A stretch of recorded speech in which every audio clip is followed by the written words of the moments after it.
For those days when your house is unexpectedly invaded by hungry mouths, like when Joseph, my son, was going to BC, and Tanya, my daughter, was going to Georgetown University, and on the weekend, of course, all the kids wanted to spend time in New York City, they would camp out all over my house. And this is the dish that I would make to keep them hungry, to feed them, to feed their hunger, and keep them happy. So you stay with me, and I'll teach you how to make it.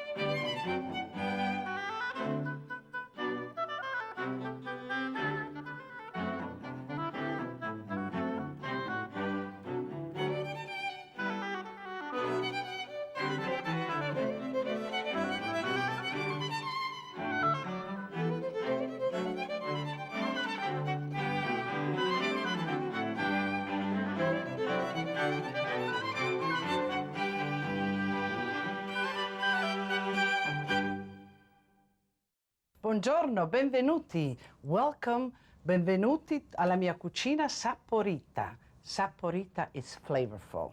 And you guys think that us professional chefs have some magic bag where we pull all our tricks of flavors out. Well, it's not so. They're all yours to have. And if I were to tell you any major secret, it's as simple as fresh herbs. Here today we're going to use fresh oregano. Now I'm sure that you know oregano that has been dried, and that has its own flavor. It's a different intensity, but try using fresh herbs. They really make a difference. So today we're going to make pork chops or pork scallopini. These are the actual chops taken away from the bone, and then I pounded them into scallopini because I felt I wanted a different texture, and they're much quicker to cook. And pizzaiola, what does pizzaiola mean in the pizza style, Neapolitan style? But it could mean adding peppers, capers, tomatoes.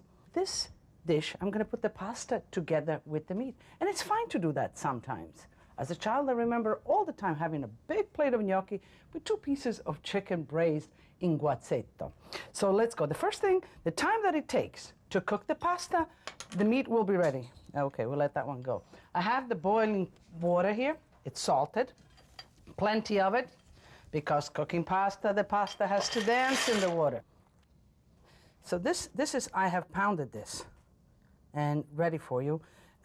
I have chosen some that have more marbling for those of you that enjoy, because you know, flavor sort of travels with the fat molecule, so this will be more flavorful, but a little bit more fatty. Now again, you can buy them, the chop, and then debone it with this is. Let's just take out all of the excess fat.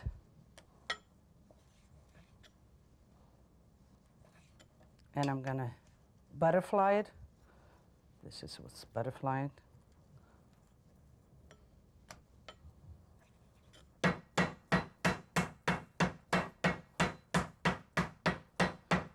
And you really don't need all that much, just to sort of, see, it looks like a butterfly.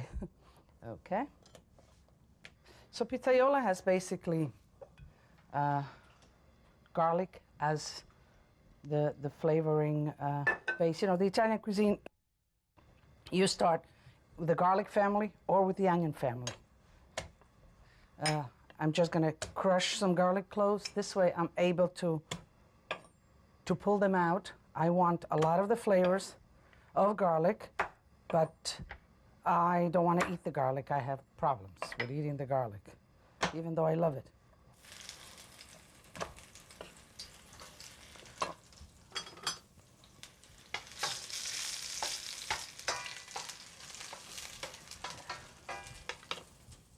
I'm going to lightly flour, salt, and then lightly flour, and shake off all excess. Let me just.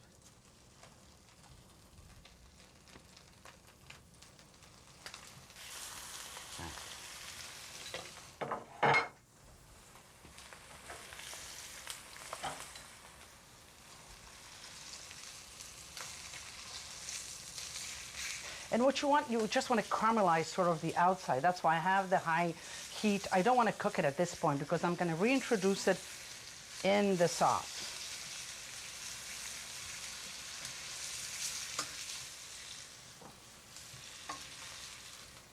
And as you can tell, it's still sort of raw on the inside, but that's how I want it.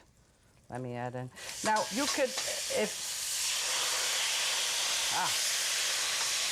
if you sense that there's too much fat in there, you can drain it. I like that sort of flavor of caramelization, and I didn't think there was a lot of fat in there. No. And pasta water, very important. Now you see these tomatoes were kind of nice and dry, but I wanted a little bit more liquid. So I'm going to go right to the pasta water. Again, I don't have any secrets out of my bag. I just go to the pasta pot.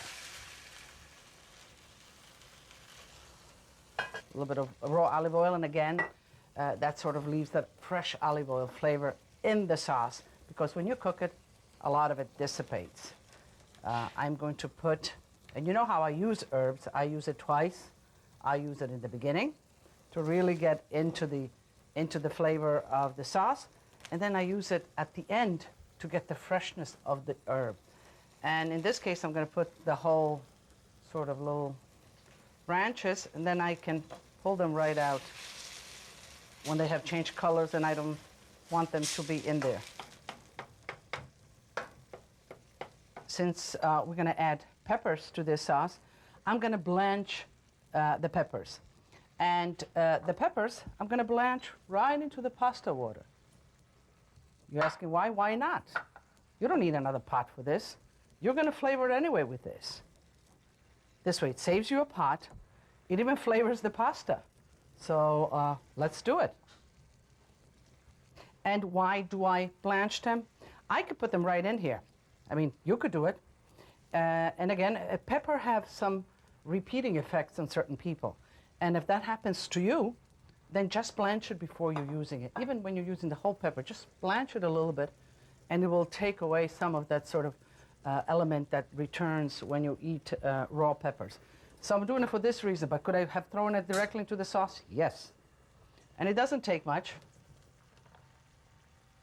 Just gonna let it steam a few minutes. You can see it in this bubbling sauce like this. You can almost see when things fall together. For me, you know, after all these years, I just sense when it's right.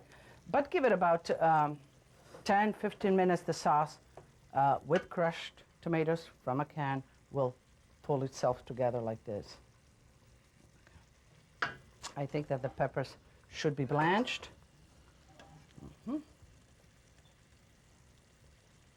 There. Put them right in here. Okay. We'll make some room and we'll put the pork right in there.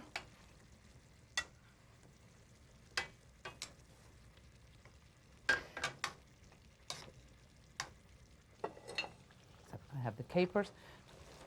And they don't need to be cooked all that much. As a matter of fact, you don't want them to be cooked really until they fall apart.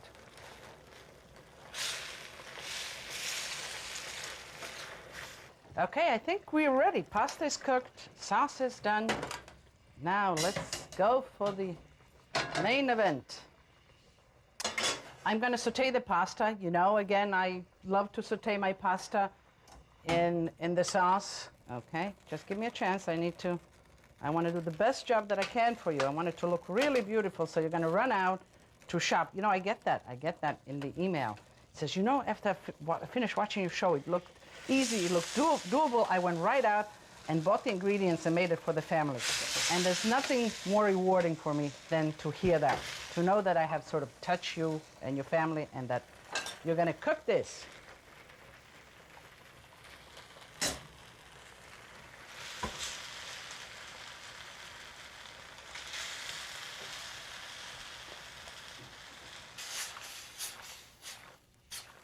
I'm going to shut the fire.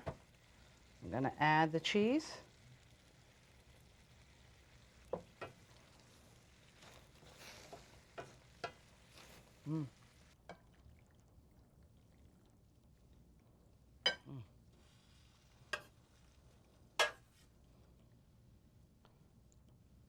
And you see that the pork, it's nice and juicy.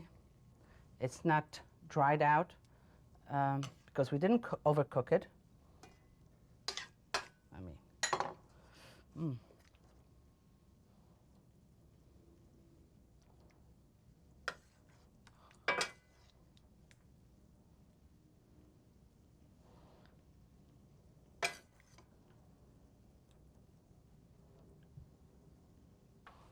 Okay.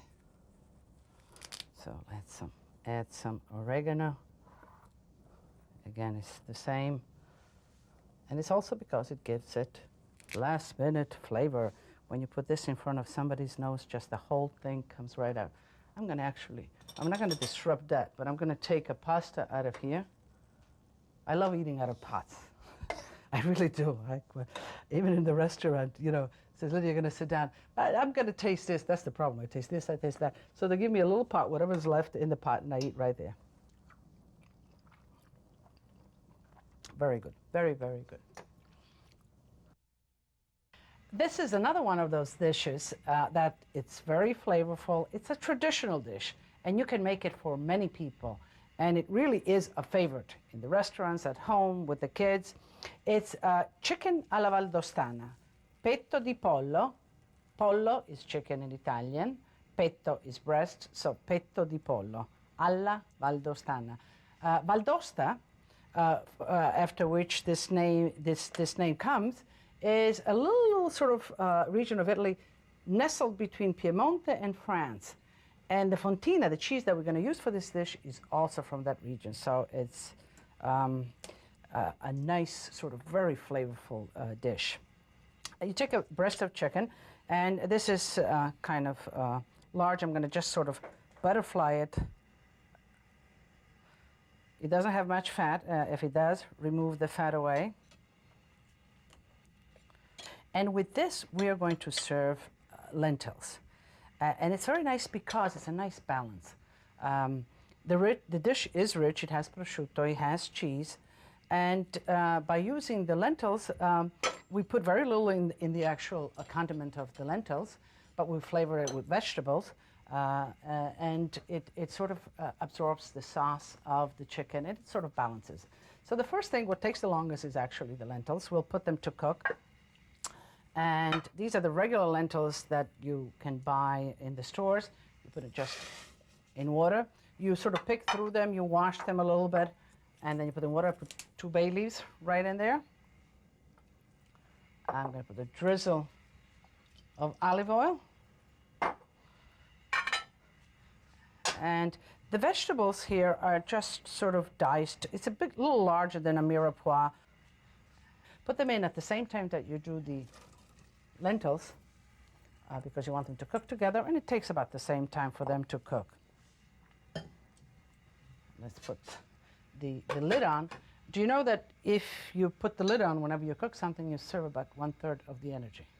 When you're pounding it, sort of cover it with a plastic wrap so you really don't break the meat itself, and just sort of pound it away from the center. Take a slice of prosciutto. This is prosciutto di Parma.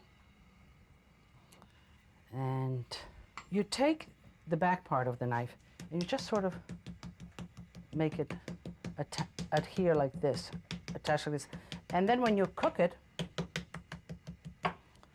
it's going to stick, you'll see. And if not, you'll help it, but it'll work just fine. And so I use olive oil and butter, which have low smoking points. Now, if I wanted to raise the temperature, I would use vegetable oil, which has a higher smoking point.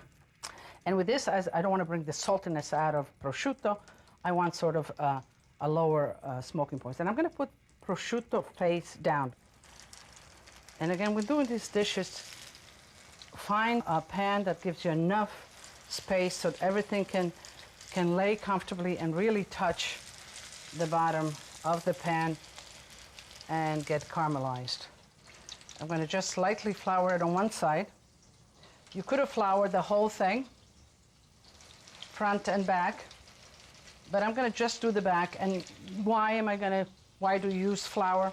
You actually use flour because then the flour caramelizes it and melts into the sauce and gives you a nice, a sort of a little denser sauce. So that's why you use flour when you, but you can do it without. Absolutely can do it without. Let's just check it. Okay, there it is. I don't want it any, you see it sticks to the chicken, no problem, but I don't want it any browner in this case because the prosciutto really sort of hardens and gets salty. Now, what is prosciutto? Prosciutto is a cornerstone product of the Italian cuisine. Every part of Italy enjoys it, eats it, and makes some kind of prosciutto. It is the hind legs of the pig, and it is air cured, and it has only salt and air. There's no other element that is added to it. At this point, I'm going to raise the temperature because I'm going to add some wine. I'm going to add Pinot Grigio in this case because it's nice acidity. But you can add any wine, white wine. You can even add Marsala or sherry if you like a little bit more complexity to this. When cooking with wine, remember, you know, the quality of the wine that you put in just enhances the quality of what you're making. Here we're going to add just a touch of crushed tomatoes I have here. You know, they're sort of the San Marzano peeled tomato, crushed well or passed through a food mill. I'm just going to add a little bit for color and also the acidity in it. It sort of helps to balance the sauce. Here we have the fontina, and I'm going to put this lay it just on top. And then we're going to put the whole thing in the oven. Now, that's why I say that it's a good dish to make when you have a lot of people over, because you can have one or even two pans. Why not two? And at this point, you put it in the oven and you'll let it finish in the oven. So when you're ready to serve, you just pull it out of the oven and everything is just perfect. Let me put some more cheese. I like cheese, so I'm going to put some. Okay. Let me just put a dab of tomato sauce on top of each, just to give it that color.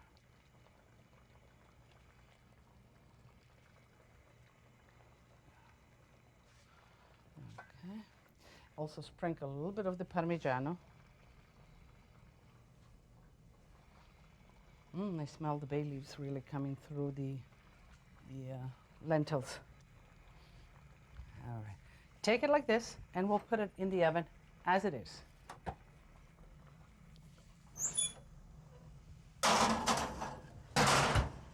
The oven not too high. All right, the lentils are ready. So let's drain the lentils.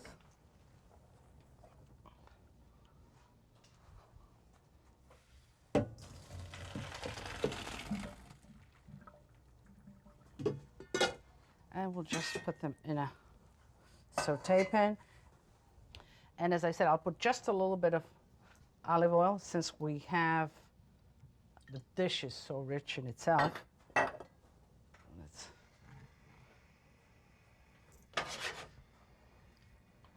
A little salt. Put just a little bit of stock.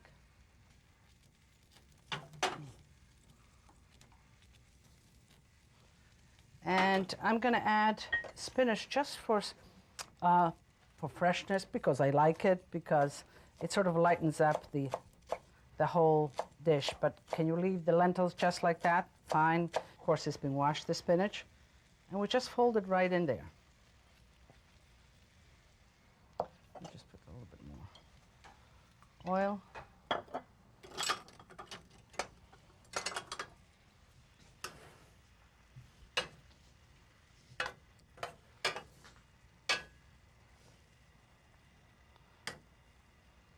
And here, I don't want the spinach to really sort of cook and disappear. I want it to sort of really remains as green spots between the lentils. All right. This is all set. All right. I think it looks just perfect. How about that? what I'm going to do is I'm going to just sort of reduce a little bit more of the sauce while I do the service. Now, at this point, you know, you could sort of spoon out some of the fat from the cheese will have come up to the top. And if you're really sensitive, you could really spoon it out at this time.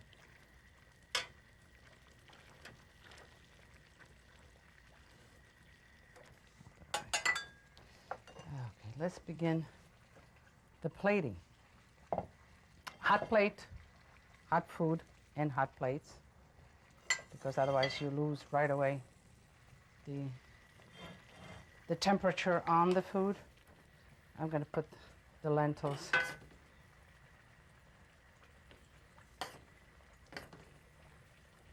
right in the center.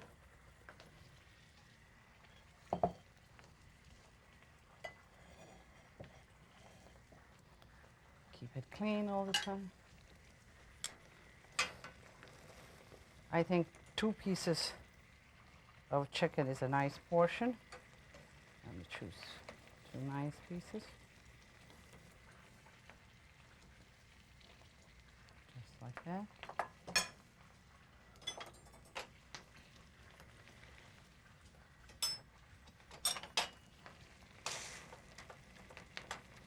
Now, since some of the cheese will have broken into the sauce, you can eat it like that. It's very good. But you know, this is sort of my restaurant eye working, where I want everything to be just sort of flawless or perfect.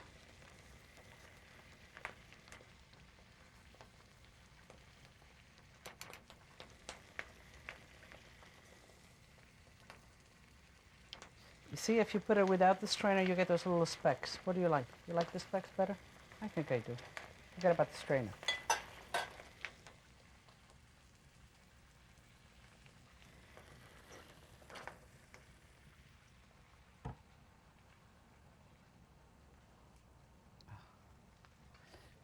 Now, a good herb with this is margarine. Just sort of, and you will get enough, just by laying it on the hot sauce like this, you will get enough when eating from the heat of the sauce, enough flavor, because margarine is very delicate, but it is very, very good with chicken and with fowl. No. All right, do we want just a little bit on the top? Ooh, that's a hot.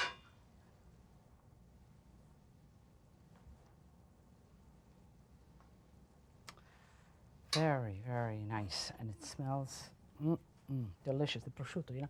I mean, each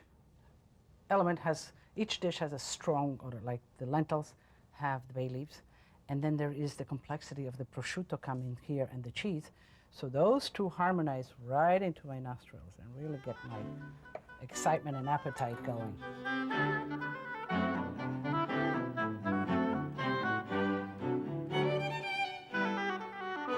And with this, a nice glass of Pinot Grigio, the same one that I put in. So, as we say at my house, tutti a tavola a mangiare, mangiare alla Valdostana. Cin cin.